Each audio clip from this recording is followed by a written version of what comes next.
Everyone, my name is Roberta Gonzalez. I'm with Skylines Bay Area Entrepreneur Center, and welcome to our second video in the Maker Business series. This is a continuation of our first video that focuses on creating your best maker business.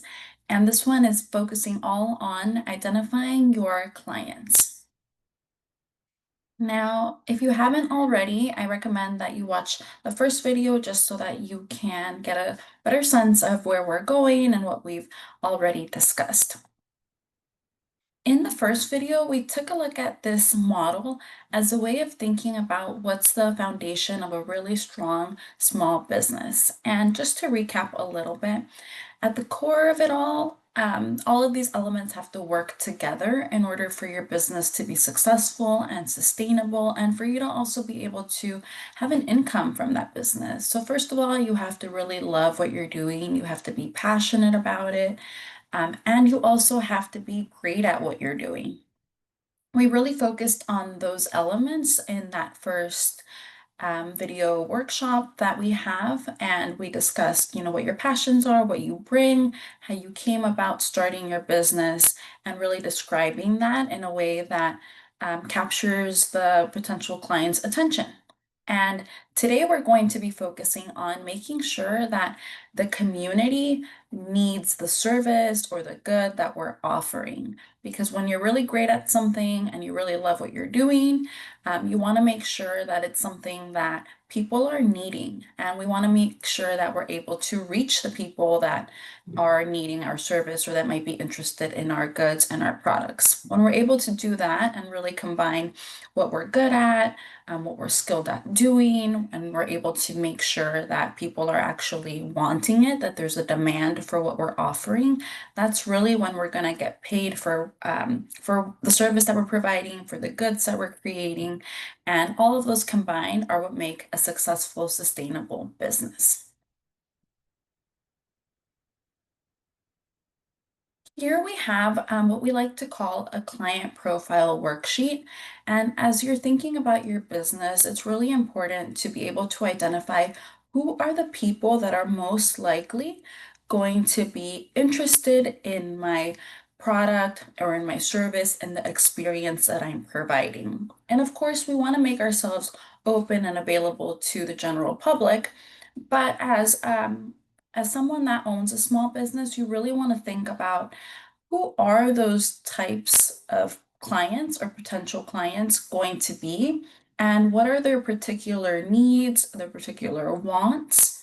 And whenever you're able to really focus on particular groups or sets of clients, and you think about their demographics, who they are, where you might find them, that really helps you build out a successful business plan, because you're able to be a little bit more focused and intentional as to how you're going to maybe promote yourself, what kind of services you're going to offer. Maybe you don't offer everything all at once. Maybe you really focus on where you know or where you've identified that there is a greater need.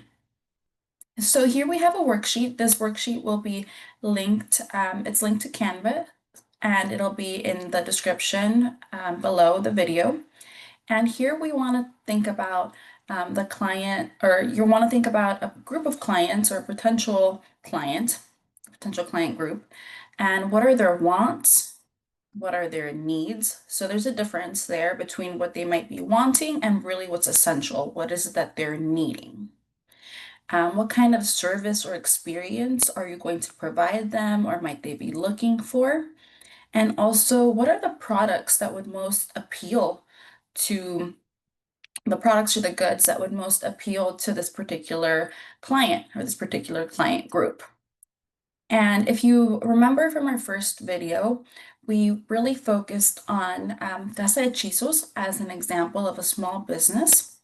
And we're going to continue with that small business and offer an example for you to think about um, building out this client profile. So for Casa de Chisos, in thinking about what might a client look like, then maybe they're thinking of a client group or a client that's maybe in their 30s that's already invested in some sort of wellness or healing or spiritual practice, maybe somebody that does something like yoga or already goes to shops that sell natural goods or herbal products. So the client's wants in this example, they're wanting alternative or natural medicine. So they're not going out to a big retail store to seek out these products. They're going to want to shop um, local. They're looking for holistic, a holistic approach to their health, perhaps. Maybe they're able to find this client at community events. The client might be wanting to seek out community and people that are also aligned with what they're looking for. They might be wanting to connect with a community of people that do practice um, natural healing or that are into using herbal remedies, herbal goods. So those are some of the client's potential wants. And some of their possible needs are that they want to have accessibility to, or they want to have access to those goods or services. So it's probably going to be, they're probably going to be looking at local vendors, local people that can provide the service, language. So they might be looking for somebody that speaks English or Spanish. Affordability. So this person probably isn't going to want to be spending, you know, a whole lot, but they're probably more willing to spend just a little bit more compared to um, store-bought, mass-produced goods. So they're still looking for something affordable, but um, they know that they might have to pay a little bit more. The client, since it is something for their personal well-being, probably wants something that they can receive in a timely manner. So something that can either be shipped or maybe they're even needing access to pick it up locally or to have it delivered to them in person or to go pick it up at a store, something like that. Their needs. This person most likely wants information about how to use the product or where it comes from, how it connects to spirituality. So that's all part of the elements of the small business, and they're thinking about their client as well. For the service and experience, as I mentioned, this client most likely will be from the Bay Area or is local. That's probably how they might have heard about Casa de Chisos. Casa de Chisos also is a bilingual Spanish, English business. So they might be looking to speak with someone either in English or in Spanish. Um, as they're experiencing the service, maybe they want to know about other community events or other businesses in the area that are also kind of aligned or within the same type of work. And they probably want to have something that's a little bit more individualized. So maybe they're wanting an experience where they're explaining what they're going through, maybe what ailments they have, or what they're seeking to enhance in their lifestyle or well-being. And being able to get recommendations from the business owners is something that's part of that experience. And this client, the type of products that they're looking for based on what we can assume about who they are and their wants and their needs. They're looking for products that are locally sourced, all natural, that they can recognize. It's not any ingredients that are difficult to pronounce or that they've never heard of before or that were manufactured in a factory. So they're looking for things that are sustainable. Maybe they're even looking for the products to have sustainable packaging or for the products to really detail where the ingredients are being sourced from and where they're coming from, maybe vegan and cruelty-free products. And the price, and we mentioned this, or I mentioned this already, the price point is also important for them. So making sure that the product is at a is priced reasonably and that there's instructions on the product for how to use it, how to best use it, how often to use it. All of those things are things that this client that we have in mind is probably seeking out. So now it's your turn, and I invite you to think of at least 2 to 3 different client groups. So it might be like parents or people of a certain age, or maybe it's um, people that are very interested in maybe a certain type of cuisine, if that's what you're selling, or maybe it's people that are very interested in natural um, products like soaps or scrubs. Is it a woman? Is it a man? Is it somebody that's younger? Somebody that's older? Is it a student? Is it somebody that's thinking about their family? So really try to narrow your focus and think about like a couple of different types of clients, maybe 2 to 3, and think about what is it that they're wanting, what is it that they're needing, what type of service or experience might they be looking for, and what are those products or what are the aspects of the product or the good that they're going to be most attracted to or most interested in learning more about. So I invite you to take a pause there and really think about all of those things, and then we'll come back and do a little bit of reflection.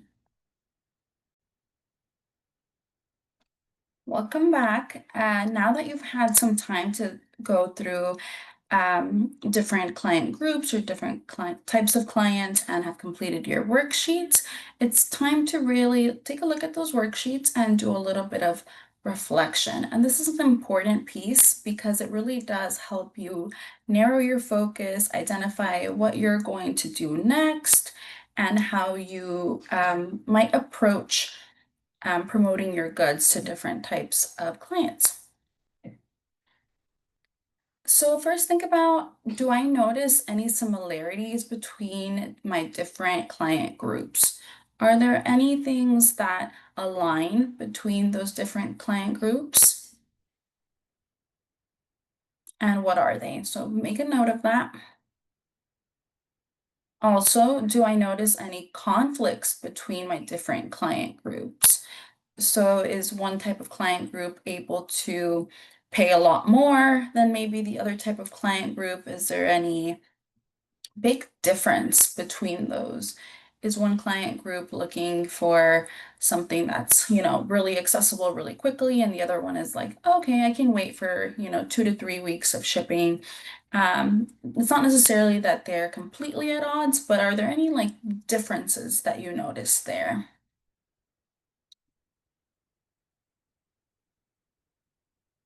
Do my client groups, client types, based on the profiles I created, do they have any competing needs or wants? And this is really important because you have to think about, what am I going to prioritize? Which route am I going to take for the time being? Of course, you can always adjust based on how things are going, but you really want to think about, how can I best accommodate the needs, especially if they're competing needs. If a client group wants one thing and then the other type of client might want another thing and you're not really sure what to do, you kind of have to think about, is there a middle point? If there is, then how do we go about trying that out? And if there's not a middle point, then what am I going to prioritize? What am I going to test first? And this is really important. As a small business, you are going to have a lot of possible trial and error, but it's important to be a little bit like calculated in the way that you're doing that, and to be intentional and thoughtful in that process. And of course, as you're thinking about the different types of clients or customers that you might have, are there any skills that you need to develop to better serve clients and customers? Is there any research that you might need to do, or anything that you need to do to enhance the service that you're providing? Anything that you might need to work on in order to meet those needs? and those wants, and also to create an experience that's going to be memorable and that's going to make people want to come back to you. Not only that, but also that makes them want to share your business and the experience they had with you with others.